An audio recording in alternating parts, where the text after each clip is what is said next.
Hello everybody, and this is the off-season slash pre-season episode as we finish up the first year of the Old Dominion Dynasty and we move into the second year. I'm going to warn you guys, this video was very information heavy and there's a lot of just menu navigating and me talking, so yeah, I'm going to try and keep it as short and sweet as possible, but we do have to cover a lot of things. But you can see here, we got some commitments in recruiting. We did miss out on a few guys, but for the most part, we're getting the big targets that we really wanted. And then defensive and offensive coordinators both leveling up, and as you can see where I'm putting the points in there, defensive coordinator, I'm doing the recharge, and then I'm doing ball security for the offensive coordinator. So there you go. Now we'll take a look at the final season stats for the players. Again, like I said, this is very information heavy, and if that's not your thing, then I'm sorry, but it's part of the off-season process, and I want to show this stuff because I know some people do like that, including myself, so I do like to see that kind of thing. In the meantime, we'll just take a look here. Not a lot of big receiving numbers, really, kind of spread it out across several guys here. We'll maybe be looking to pass a little bit more in Season 2 as well. But Caleb Taylor is the big star of the defense this year, 70 tackles, 19 for a loss, which also led the team 4 sacks, and I believe he had 1 or 2 interceptions as well. We'll get a look at that in a second. But John Dar Sr., he was a really good linebacker. We're going to miss him as he will be leaving, obviously, because of graduation. So there you go. Julian Randolph set the school record for sacks in a single season with 10. Also, Tyree Lee, failed to mention earlier, but he set the single season record for rushing yards with 1,100. So, first ever 1,000-yard rusher. That's pretty good for Old Dominion. But again, lots of stats to look at here. Little things. Alston, Ricks, both getting defensive touchdowns on the year. Jared Brown didn't see much action other than kicking extra points, and he's a senior, so we will be saying goodbye to him as well. And then, of course, punting. I don't really show too much punting, as you guys know, unless something happens on a punt, but there's the stats, so you can get a look at that. We did have 1 kick return for a touchdown. Colby Goodwin, the senior, he's gone. So there you go. With that, and not much on the punt returning front at all. So, finally, we'll move on past that. And Braxton Miller, if you look at the votes he got, he won by a mile. Braxton Miller won the Heisman, not even close. Pretty much a runaway for him. 708 first place votes. That's pretty ridiculous. And now, I recommend you pause the video if you want to look at any specific bowl scores here. I'm going to show all the bowl results. There were quite a lot of blowouts in the bowl games. Like Rice 28-0 over Western Kentucky, Michigan 59-23, but Michigan State wins over TCU in overtime, so that sounds like a pretty good game. Close game between Virginia and LSU, but now we'll get a look at the big-time bowl games. There you can see my Nebraska winning over Ole Miss, but they can't seem to get to a BCS bowl, which is pretty realistic anyway. I'm hoping one of these days it happens. But Alabama shuts out Northern Illinois in the Sugar Bowl, so that was kind of a horrible mismatch. I feel bad for Northern Illinois. But Boston College, they had a strangely good season. I didn't see that coming at all. So they've kind of been below average. But Texas A&M beats Oklahoma in the national championship. And Texas A&M has been without Johnny Manziel for most of the season. He was actually injured for the majority of the season. So, fun fact there. Now, we're on to players leaving. And Aaron Young, a guy that I redshirted before the season, is transferring to Pitt, and he is not going to have any of that. So, we say goodbye to John Dar, who had 4 sacks, 2 deflections, 2 forced fumbles, 39 total tackles. Markel Thomas was low on the depth chart as a receiver, sadly for him. Jared Brown, the kicker, obviously. Several offensive linemen, including a few starters. Aaron Evans, Senior defensive back, 29 tackles. Paul Morant, probably the best defensive back we had this year. 2 interceptions, 55 total tackles. Colby Goodwin, the backup halfback. So, quite a few guys, but a lot of our offensive starters are returning for next season, so that is a good thing. We will miss Alex Johnson, who had 5 sacks out of his 11 total tackles. That's pretty good. Jack Lowney, a pretty solid left tackle. So that's the guys that are leaving this season. Not too many of our big-time players, though. But we did receive a transfer from freshman Jack Tocho from North Carolina State.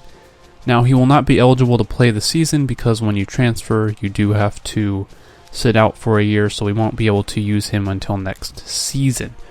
But he does provide an interesting new set of skills to the defensive backfield, so we'll see how that goes. And now we're finishing up recruiting, and recruiting in the offseason is different in that you can put as many points as you want into a player. It's not capped out at 500, and you have 10,000 points to work with.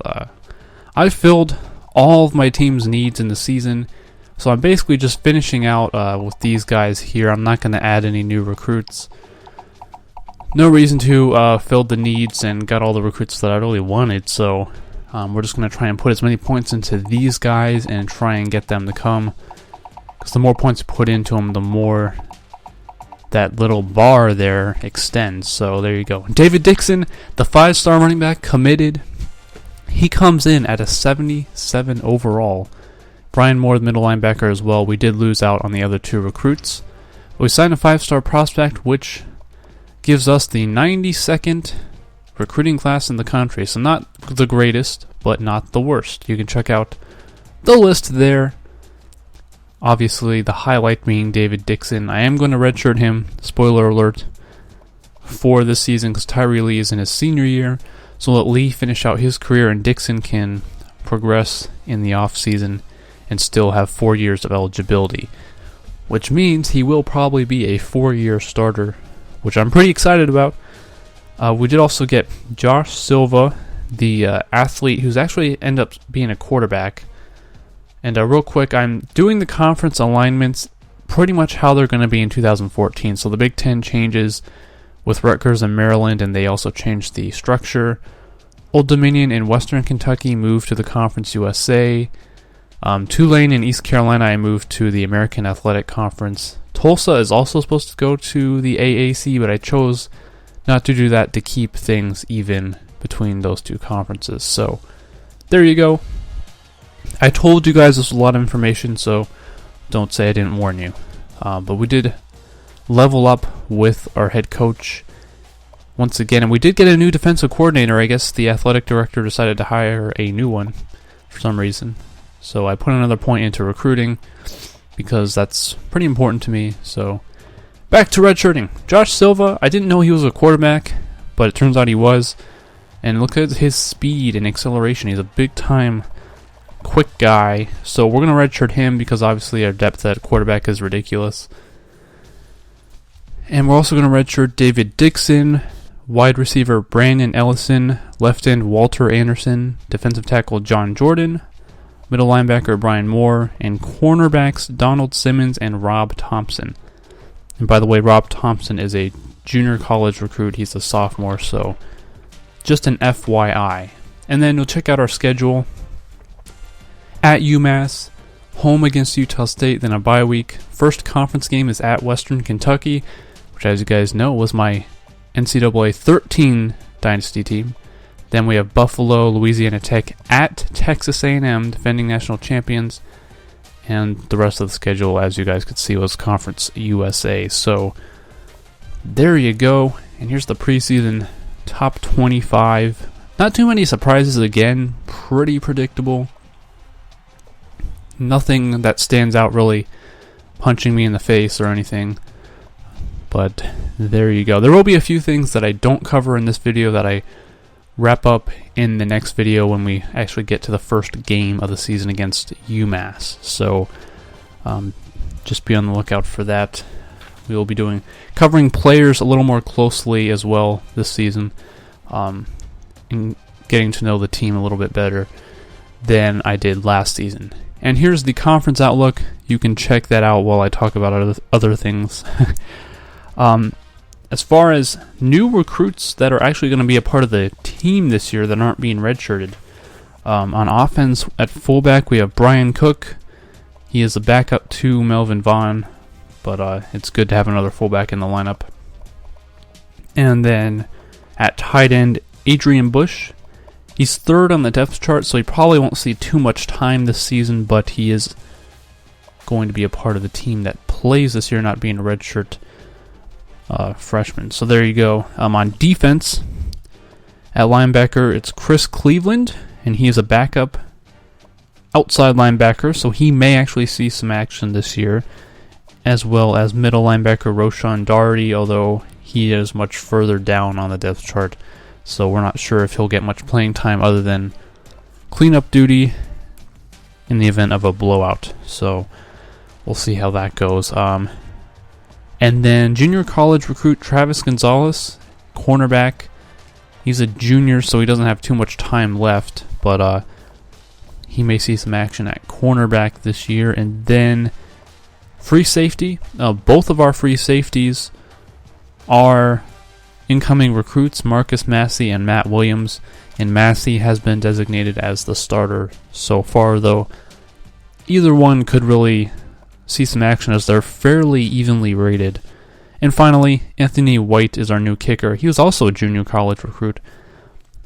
He's a junior, so he'll only have a couple years of eligibility, but that's good enough. And actually, Anthony White is our second highest rated player at 84 overall.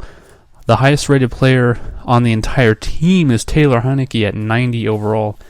He had a huge progression in the offseason. Well, I hope you guys enjoyed that, and we will finish up a few things before we get into the start of the season. I hope you guys enjoyed, and I will see you next